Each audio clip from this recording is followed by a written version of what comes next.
कार्यकारी आधाराची गरज. जर तुम्ही कोणत्याही क्षेत्रात प्रगती करू इच्छित असाल तर त्यासाठी तुम्हाला पुढचे पहिले पाऊल उचलणे अनिवार्य ठरेल.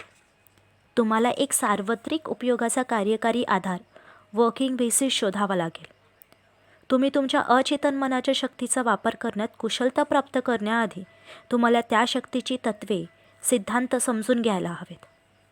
एकदा ती तत्त्वे समजून घेऊन त्या शक्तीचा वापर तुम्ही करायला लागलात की तुमच्या लक्षात येईल की त्यामुळे तुम्हाला विशिष्ट परिणाम निश्चितच मिळतील. विशिष्ट ध्येयांच्या व निश्चित उद्दिष्टांच्या परिपूर्तीसाठी या शक्तीचा तुम्ही वापर करू शकाल. अनेक वर्ष मी केमिस्टचा व्यवसाय केला आहे. माझ्या प्रशिक्षणाच्या प्रारंभीच्या काळात मी हे शिकलो आहे की जर तुम्ही हायड्रोजनचे 2 व ऑक्सिजनचा 1 परमाणू एकत्र केला तर तुम्हाला पाणी मिळते. कधीतरी किंवा अधिकतर वेळी नाही तर नेहमीच. जर तुम्ही ऑक्सिजनचा व कार्बनचा प्रत्येकी 1 परमाणू एकत्र केला तर त्यापासून एक विषारी गॅस कार्बन मोनोऑक्साईड तयार होईल. पण तुम्ही त्यात ऑक्सिजनचा आणखीन 1 परमाणू मिसळला तर त्यापासून कार्बन डायऑक्साईड मिळेल. एक असा गॅस जो प्राण्यांसाठी हानिरहित आणि वनस्पतीसाठी पोषक असतो. ही सगळी तत्त्वे सार्वत्रिक व न बदलणारी आहेत. अशा तशांनाच आपण सिद्धांत म्हणतो. कार्य करण्याच्या दृष्टीने तुमच्या अचेतन मनाचे सिद्धांत हे रसायनशास्त्र, भौतिकशास्त्र व गणितांच्या सिद्धांतापेक्षा वेगळे नाही. जर तुम्हाला रासायनिक किंवा भौतिक बळांचा वापर करायचा असेल तर तुम्हाला त्या क्षेत्रातील नियम शिकणे आवश्यक असते. पाणी त्याचा स्तर स्वतःच शोधून घेते हा एक सर्वसंमत सिद्धांत आहे. हा सिद्धांत प्रत्येक वेळी व प्रत्येक ठिकाणी पाण्याला आणि पाण्यासारख्या सगळ्या तरल द्रव पदार्थांना लागू पडतो. प्राचीन इजिप्तच्या लोकांना हे माहीत होते. अवाढव्य पिरामिडच्या पायाला समतोल करण्यासाठी त्यांनी याच नियमांचा वापर केला. आज आधुनिक काळातील इंजिनिअरिंग देखील सिंचन योजनेपासून जलविद्युत शक्तीच्या योजना बनविण्यासाठी याच नियमाचा वापर करतात. आणखीन एक उदाहरण घ्या.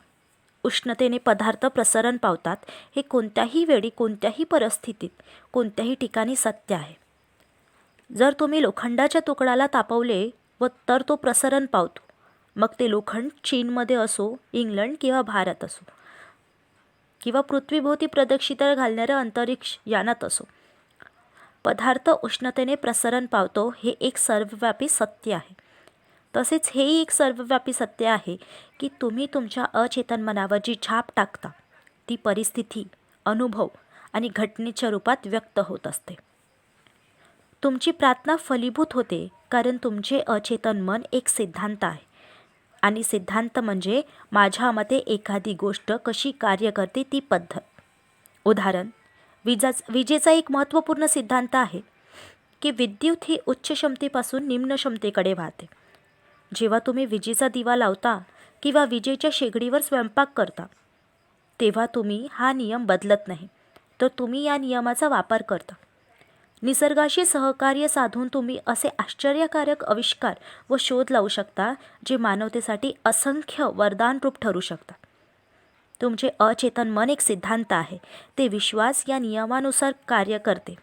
तुम्हाला माहीत असायला हवे की विश्वास काय आहे, तो का आणि कसे कार्य करतो. बायबलमध्ये सरळ व सुस्पष्ट सुंदरपणे सांगितले आहे, जो कोणी या पर्वताला सांगेल इथून दूर हो आणि समुद्रात चालला हो आणि ज्याच्या हृदयात यंकित चिंतही शंका नसेल पण विश्वास असेल की तो जे म्हणतो ते होणारच, तर तो जे म्हणेल ते होईलच. तुमच्या मनाचा सिद्धांत हा विश्वासाचा सिद्धांत आहे. याचा अर्थ असा की आपले मन कसे कार्य करते यावर विश्वास ठेवणे. प्रत्यक्ष विश्वासावरच विश्वास ठेवणे. तुमचा विश्वास म्हणजे तुमच्या मनातील विचार आहे, इतकेच, यापेक्षा बाकी काहीच नाही. तुमचे सगळे अनुभव, घटना, परिस्थिती आणि कृती या तुमच्या अचेतन मनाने तुमच्या विचारांना दिलेल्या प्रतिक्रियेतून निर्माण झालेले असतात. नेहमी लक्षात असू द्या की तुम्हाला मिळणारे परिणाम हे तुम्ही ज्या गोष्टीवर विश्वास ठेवता त्या गोष्टीमुळे मिळत नाही, तर तुमच्या मनाने ज्या गोष्टीवर ठेवलेल्या विश्वासामुळे मिळत असतात. मानवजातीला अतिदुःख व त्रास देणारे फसवे विश्वास, मत, अंधश्रद्धा आणि भय स्वीकारणे बंद करा. जे कधीच बदलत नाहीत अशा सनातन व शाश्वत सत्यावर विश्वास ठेवायला लागा. या वळणावर पोचल्यावरच तुम्ही अधिक पुढे उच्च आणि ईश्वरप्रती वाटचाल करू लागाल, अधिक उन्नत व्हाल. जे लोक हे पुस्तक वाचून त्यात दिलेल्या अचेतन मनाच्या सिद्धांताची श्रद्धापूर्वक अंमलबजावणी करतील त्यांना स्वतःसाठी व इतरांसाठी शस्त्रशुद्ध पद्धतीने व परिणामकाररित्या प्रार्थना करण्याची क्षमता प्राप्त होईल. क्रिया आणि प्रतिक्रिया या शाश्वत नियमानुसारच तुमच्या प्रार्थनेचा फळ मिळत असते. विचार म्हणजे प्रारंभिक क्रिया असते.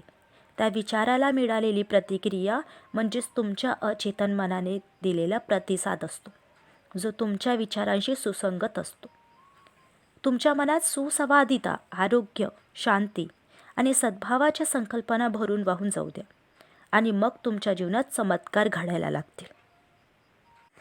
मनाचा दुटप्पीपणा. आपले मन जरी एकच असले तरी दोन ठळक व विशिष्ट कार्यकारी भाग आहेत. या दोन्ही भागांना विभाजित करणारी सीमारेषा मनाच्या अभ्यासकांना चांगलीच माहीत असते. मनाची दोन प्रकारची कार्ये मुळातच परस्परांपासून भिन्न आहेत. दोन्हीत स्वतःचे विशिष्ट भिन्न असे गुण व शक्ती आहे. मनाच्या दोन भिन्न कार्यांमध्ये फरक करण्यासाठी त्यांना वेगवेगळी नावे दिली गेली आहेत.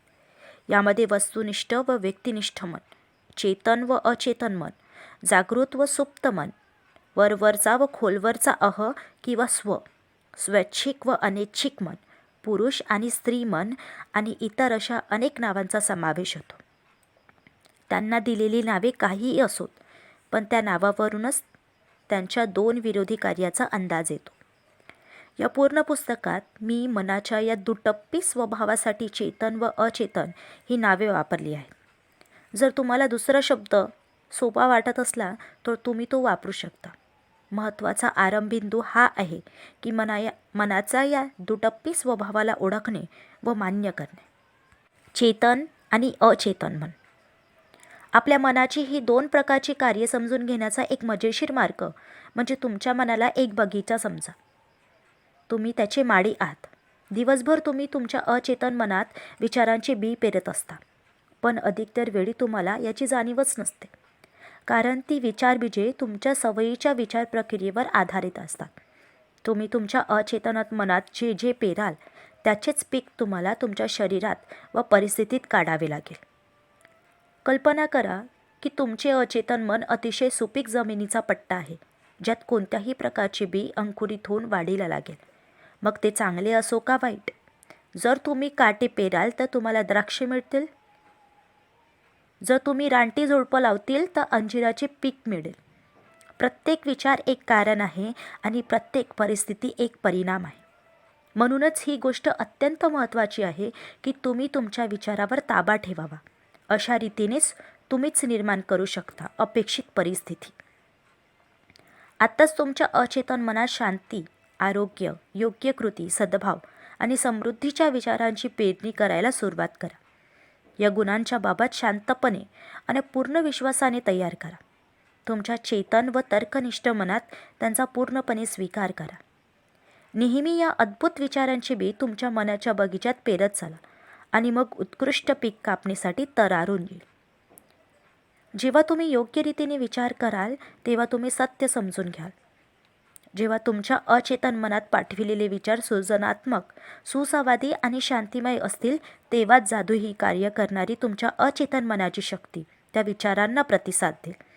ती सुसंवादी परिस्थिती निर्माण करेल, सुखद व आनंददायी परिसर आणि प्रत्येक गोष्टीतून उत्कृष्ट तेच निर्माण करेल. जेव्हा तुम्ही तुमच्या विचार प्रक्रियेवर नियंत्रण ठेवू लागता तेव्हा तुम्ही तुमच्या अचेतन मनाच्या ताकदीला कोणत्याही समस्येच्या व अडचणीच्या वेळी वापरू शकता. खरे तर अशा प्रकारे तुम्ही सहजतेने सर्व गोष्टींना नियंत्रित करणाऱ्या सर्व शक्तिमान नियमांशी व अपरिमित शक्तींशी सुसंवाद साधता असता. तुमच्या सभोवताली पहा. तुम्ही कोठेही राहत असा, तुमचा सामाजिक स्तर कोणताही असो, तुमच्या निर्देशनास येईल की अधिकतर लोक बाह्य जगात जगत असतात, पण ते अधिक आत्मज्ञानी आहेत. ते तीव्रतेने आंतरिक जगात रममान होत असतात. त्यांना जाणीव असते आणि तुम्हालाही ती जाणीव होईलच. आंतरिक जगच बाह्य विश्वाला निर्माण करीत असते. तुमचे विचार, भावना आणि तुमच्या मनचक्षूसमोर उभ्या केलेल्या प्रतिमाच तुमच्या अनुभवांना संघटित करीत असतात. हे आंतरिक विश्व म्हणजे एकमेव रचनात्मक शक्ती आहे. तुम्हाला बाह्य जगात आढळणारी प्रत्येक गोष्ट तुम्हीच तुमच्या आंतरिक मनात विश्वात सहेतुकपणे किंवा अहेतुकपणे निर्माण केलेली असते. जर तुम्ही चेतन व अचेतन मनाच्या प्रतिक्रियेबाबतचे सत्य शिकून घेतले तर तुम्ही तुमचे पूर्ण जीवन बदलू शकता. जर तुम्हाला बाह्य परिस्थितीत बदल हवा आहे तर तुम्ही कारण बदलले पाहिजे. अधिकतर लोक परिस्थिती आणि घटना बदलण्यासाठी त्यांच्याशी संघर्ष करतात. असे करणे म्हणजे खरे तर वेळेचा व श्रमाचा भयंकर मोठा अपव्यय आहे. ही परिस्थिती कोणत्या कारणामुळे निर्माण झाली आहे हेच त्यांना समजत नसते. तुमच्या आयुष्यातून गोंधळ, विसंवाद, कमतरता आणि मर्यादा दूर करण्यासाठी त्यांचे मूळ कारण दूर केले पाहिजे. हे मूळ कारण आहे तुम्ही ज्या रीतीने तुमच्या अचेतन मनाचा वापर करता ती पद्धत. त्यात तुम्ही जे विचार, चित्रे व प्रतिमा भरता ते सगळे याला कारणीभूत ठरतात. कारण बदला आणि तुम्ही पाहाल की परिणाम पण बदलेल. खरेच हे इतके सोपे आहे. आपण सगळे अथांग स्मृतीच्या सागरात विहरत असतो. तुमचे चेतन मन तुमच्या अचेतन विचारांबाबत अत्यंत संवेदनक्षम असते. हे चेतन विचार असा साचा बनवित असतात ज्यात तुमच्या अचेतन मनाची पारावार बुद्धिमत्ता, शहाणपण, महत्त्वपूर्ण जोम आणि शक्ती प्रवाहित होत असतात.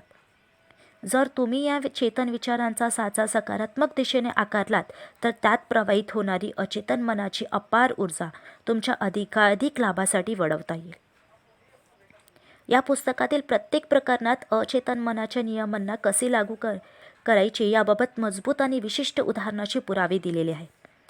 एकदा तुम्ही या यंत्राचा वापर करायला शिकले मग तुम्ही गरिबीच्या व अभावाच्या जागी विपुलता व समृद्धी, अंधश्रद्धा आणि अज्ञानाच्या ऐवजी ज्ञान व शहाणपण, आंतरिक संघर्षाऐवजी शांती, अपयशाच्या जागी यश, दुःखाच्या ऐवजी आनंद, अंधकाराच्या ऐवजी तेजोमय प्रकाश, विसंगतीच्या ऐवजी सुसंगती, भीतीच्या ऐवजी विश्वास आणि श्रद्धा अनुभवा.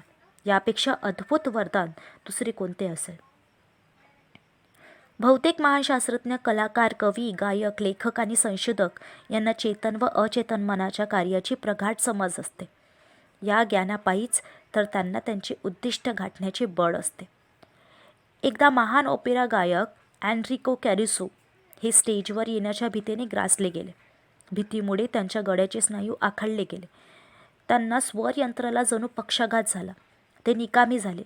स्टेजवर येण्याचा पोशाख घालून ते स्टेजच्या मागे उभे होते आणि त्यांच्या कपाळावरून घामाच्या धारा वाहू लागल्या. त्यांना ऐकायला आतुरलेल्या हजारो श्रोत्यासमोर त्यांना काही क्षणातच उभे राहायचे होते, गायचे होते. थरकापत ते स्वतःशी म्हणाले, मी गाऊ शकणार नाही. ते सगळे माझ्यावर हसतील, माझी कारकीर्द संपली. ते त्यांच्या ड्रेसिंग रूमकडे जायला वळले. नंतर अचानक थांबले आणि ओरडले, माझ्यातला लहान मी माझ्यातील मोठ्या मीचा गळा दाबायचा प्रयत्न करीत आहे. ते पुन्हा स्टेजच्या दिशेने वळले व ताठ उभे राहिले. इथून निघून जा, चालता हो. त्यांनी लहान मीला उद्देशून आज्ञा दिली. मोठा मी माझ्यामार्फत गाऊ इच्छितो. केरुसोसाठी मोठा मी म्हणजे त्यांच्या अचेतन मनाची असीम शक्ती आणि शहाणपण. ते मोठ्याने ओरडू लागले, चालता हो, मोठा मी गाणार आहे. त्यांच्या अचेतन मनाने त्यांच्या आतील महत्त्वाच्या ताकदीचा प्रवाह मुक्त करीत त्यांना प्रतिसाद दिला. जेव्हा त्यांना स्टेजवर बोलावले गेले तेव्हा ते स्टेजवर जाऊन असे भव्य दमदारपणे गायले की श्रोते मंत्रमुग्ध होऊन ऐकतच राहिले.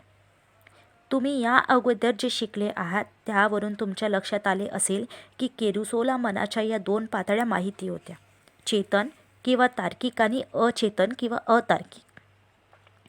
आपले मन प्रतिक्रियाशील असते. ते तुमच्या प्रतिक्रियानुसार प्रतिक्रिया करीत असते. जेव्हा तुमचे चेतन मन केरुसोचा लहान मी भीती, चिंता व तणावाने ग्रासलेले असते तेव्हा या भावामुळे तुमच्या अचेतन मनात नकारात्मक भावना निर्माण होतात. कधी या विचारामुळे चेतन मन तीव्र भीती, माघार आणि निराशेने भरून जाते. तुमच्याबाबत कधी असे घडले तर तुम्ही देखील महान केरुसोच्या उदाहरणाप्रमाणे वागू शकता. तुमच्या मनात खोलवर निर्माण झालेल्या आतार्किक भावांना तुम्ही अधिकारवाणीने व ठामपणे आदेश देऊ शकता. तुम्ही म्हणू शकता, चुप बस, शांत राहा, मी पूर्णपणे माझ्या नियंत्रणात आहे. तू माझ्या आज्ञेचे पालन केलेच पाहिजे. तू माझ्या आदेशाचा ताबेदार आहेस. जिथे तुझा संबंध नाही तिथे तू उगाच लुडबुड करू नकोस. जेव्हा तुम्ही खोलवरच्या स्वच्छ अतार्किक चळवळीशी अधिकारवाणीने व ठामपणे बोलता तेव्हा काय होते ते पाहून तुम्ही आश्चर्यचकित व्हाल. तुमचे मन सुसंवादी व शांत भावनांनी भरून जाईल.